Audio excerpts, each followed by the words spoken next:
गौतम अडानी की सफलता की कहानी। आज हम गुजरात के एक ऐसे शख्स की कहानी बताएंगे जो दौलत के मामले में अंबानी को भी टक्कर दे रहा है। हर दिन नए नए बेंच मार्क सेट कर रहा है और न सिर्फ भारत में बल्कि पूरी दुनिया में अपना दबदबा बना रहा है। हम बात कर रहे हैं भारत के मशहूर बिजनेसमैन गौतम अडानी की, जिन्हें एक वक्त था कि आर्थिक तंगी के कारण पढ़ाई छोड़नी पड़ी थी, लेकिन आज ये एयरपोर्ट से लेकर बंदरगाह और कोयले से लेकर घर में इस्तेमाल होने वाले तेल तक से पैसा कमा रहे हैं। लेकिन बहुत ही कम लोग ऐसे हैं जो इनके बारे में जानते हैं। अगर आप गौतम अडानी के कामयाबी के राज को जानना चाहते हैं तो देखिए उनकी जिंदगी और व्यापार का सफरनामा। गौतम अडानी यूं तो रिलायंस इंडस्ट्री के संस्थापक धीरूभाई अंबानी की ही तरह पहली पीढ़ी के बिजनेसमैन है, लेकिन आज उनकी नेटवर्थ बाकी उद्योगपतियों से कई ज्यादा है, क्योंकि एक डायलॉग है जो गौतम अडानी ने सिद्ध किया है कि कोई भी धंधा छोटा या बड़ा नहीं होता और धंधे से बड़ा कोई धर्म नहीं होता। अब हम ऐसा इसलिए कह रहे हैं क्योंकि समय के साथ अडानी को जो भी धंधा मिला उन्होंने उसे पूरे मन से किया और सक्सेस होते चले गए, लेकिन उनके फर्श से अर्श तक पहुंचने तक का सफर काफी कठिनाइयों से भरा हुआ है। उनका जन्म 1962 में अहमदाबाद के एक आर्थिक रूप से कमजोर परिवार में हुआ।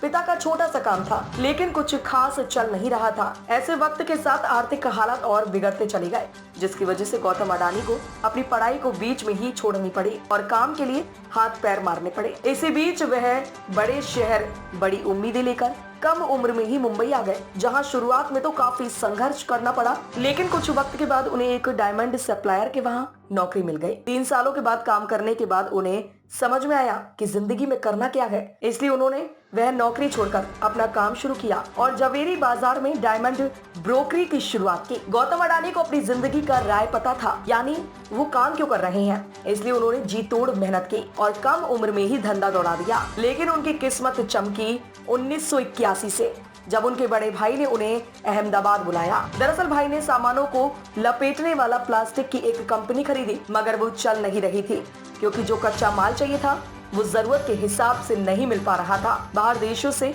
कच्चे माल को इंपोर्ट करना पड़ रहा था। ऐसे में से एक अवसर के तौर पर देखते हुए अडानी ने कांडला पोर्ट पर प्लास्टिक ग्रेन्यूल्स का आयात शुरू किया और 1988 में शुरू की अडानी एक्सपोर्ट, जिसका नाम बदलकर बाद में अडानी इंटरप्राइजेस कर दिया गया। इसमें धातु, एग्रीकल्चर प्रोडक्ट और कपड़े की कमोडिटी ट्रेडिंग होती थी। काम चल पड़ा तो कुछ ही साल में ये कंपनी और अडानी इस बिजनेस से बड़ा नाम बन गया और फिर 1984 में अडानी इंटरप्राइजेस को शेयर बाजार में लिस्ट कर दिया गया। फिर साल आया 1985 का।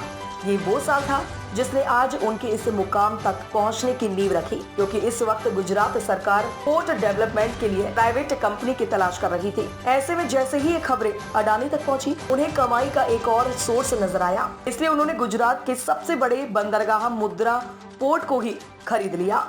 मुद्रा पोर्ट को खरीदने के बाद 1988 में गौतम अडानी ने अडानी पोर्ट्स और लॉजिस्टिक कंपनी की शुरुआत की। वैसे इस बंदरगाह की खासियत के बारे में बताएं तो करीब 8000 हेक्टेयर में फैला ये पोर्ट आज भारत का सबसे बड़ा निजी बंदरगाह है और इस पोर्ट से पूरे भारत के लगभग 1/4 माल की आवाजाही होती है। साथ ही ये जगह स्पेशल इकोनॉमिक जोन के तहत बना है, तो प्रमोटर कंपनी को कोई टैक्स भी नहीं देना पड़ता है। इस जोन में power plant, private rail line और एक प्राइवेट एयरपोर्ट भी है। ऐसे यहाँ गौर करने वाली बात है कि आज अडानी समूह देश के प्रमुख इंफ्रास्ट्रक्चर ग्रुप में से एक है। उनके अडानी पोर्ट देश की अब सबसे बड़ी पोर्ट मैनेजमेंट कंपनी है और गुजरात, महाराष्ट्र, गोवा, केरला, आंध्र प्रदेश, तमिलनाडु और ओडिशा जैसे 7 समुद्री राज्यों में इनके 13 डोमेस्टिक पार्ट्स हैं। जैसे जैसे समय गुजरता गया, अडानी खुद को ग्रो करते चले गए और वो लोगों की रसोइयों में पहुंच गए। फॉर्च्यून के द्वारा, वही फॉर्च्यून जिसका रिफाइंड ऑयल आज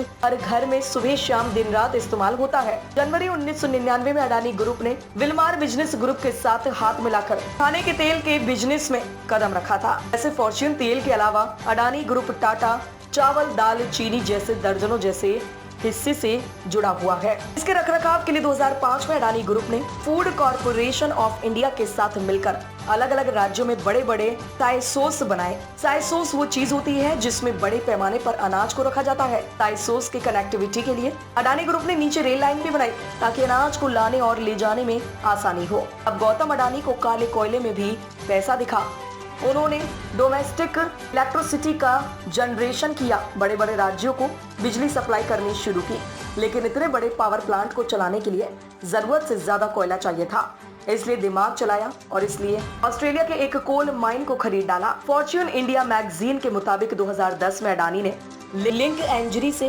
12,147 करोड़ में कोयला खदान खरीदी थी। इस खदान में 7.8 बिलियन टन के खनिज भंडार है, तो हर साल 60 मिलियन टन हर साल कोयला पैदा कर सकती है। इसी तरह इंफ्रास्ट्रक्चर की कमी से इंडोनेशिया में मौजूद तेल, गैस और कोयला के लिए अडानी ग्रुप ने साउथ सुमात्रा से कोयला ढुलाई के लिए 1.5 अरब डॉलर निवेश करने की घोषणा की। उस समय इंडोनेशिया इन्वेस्टमेंट अथॉरिटी ने बताया अडानी ग्रुप 5 करोड़ टन की क्षमता वाले एक कोल हैंडलिंग पोर्ट का निर्माण करेगा और साउथ सुमित्रा आइलैंड की खदानों से कोयला निकालने के लिए 250 kms रेल लाइन बिछाएगा। इसी तरह अडानी अपना कारोबार फैलाते गए और पैसा अकाउंट में आता चला गया।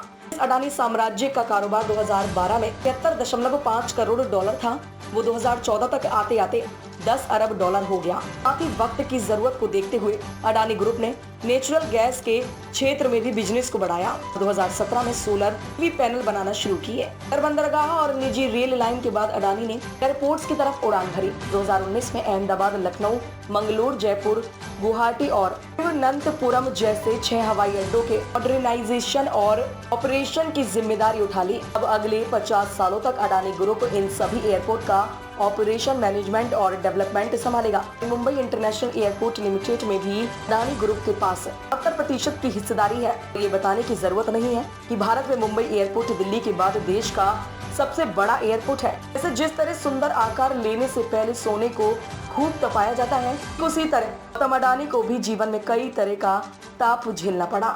उनका सामना कई तरह के विवादों से हुआ, लेकिन उन्होंने सबसे पार पाया और एक सबसे अलग मुकाम हासिल किया। इसका नतीजा है कि आज गौतम अडानी का कारोबार पूरी दुनिया में फैला हुआ है।